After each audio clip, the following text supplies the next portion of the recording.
L'émission s'appelle Zagaman, ce qui signifie endurance. Elle est diffusée au Japon sur la chaîne Fuji Network. C'est la plus forte audience de la télé nippone. Les règles d'endurance sont simples. Règle numéro 1, si vous supportez toutes les douleurs et autres humiliations imaginées par les producteurs, vous passerez une à une les étapes.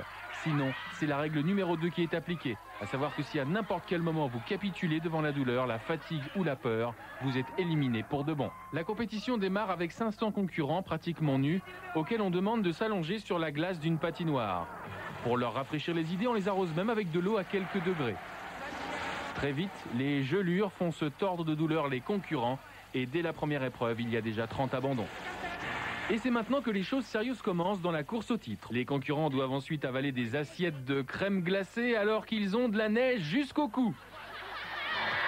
Et si vous n'arrivez pas à digérer ce délicieux repas, il faudra renoncer à la compétition. Et voici maintenant le challenge à base d'épices. Les compétiteurs doivent ingurgiter des monceaux de nourriture pimentée. Mais pour calmer le feu qui brûle leur bouche, on leur permet tout de même de boire autant d'eau qu'ils veulent. Oui, mais il faut ensuite résister à la douleur provoquée par une vessie abondamment remplie d'eau et surtout ne pas aller aux toilettes. C'est à ce moment-là qu'entre en jeu cette machine. Son but, appuyer violemment sur la vessie des concurrents afin de les forcer à uriner. Pour les plus faibles, ceux qui vont courir aux toilettes, la compétition s'arrêtera là.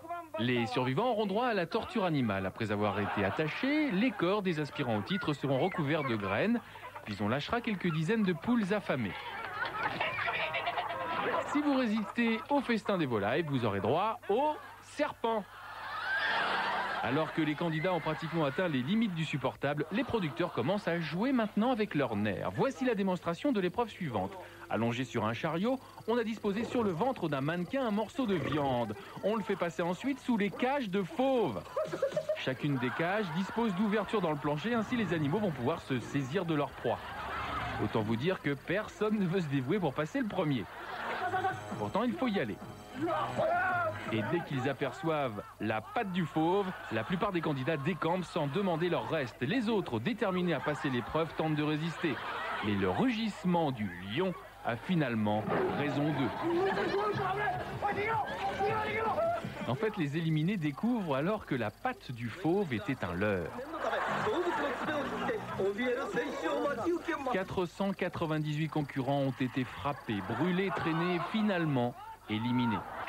Il reste donc au bout de ces épreuves plus inhumaines les unes que les autres 2 candidats. Dans cet épisode, les 2 héros s'appellent Junichi Kuno et Koetsu Okada.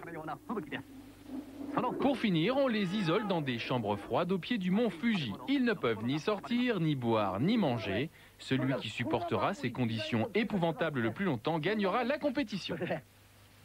Après 25 minutes, aucun des 2 survivants ne donne le moindre signe de faiblesse. Les producteurs tentent alors de les faire craquer en leur montrant une jeune fille prenant un bain chaud.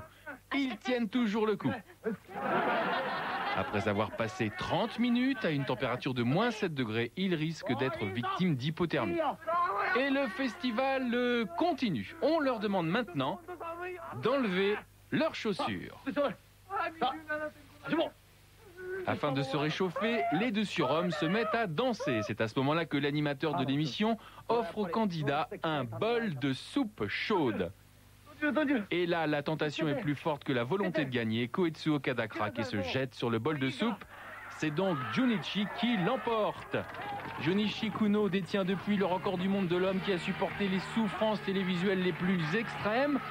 En prime, il gagne une semaine de vacances à Hawaï. Et les seuls coups qu'il prendra, ce seront des coups de soleil cette fois-ci.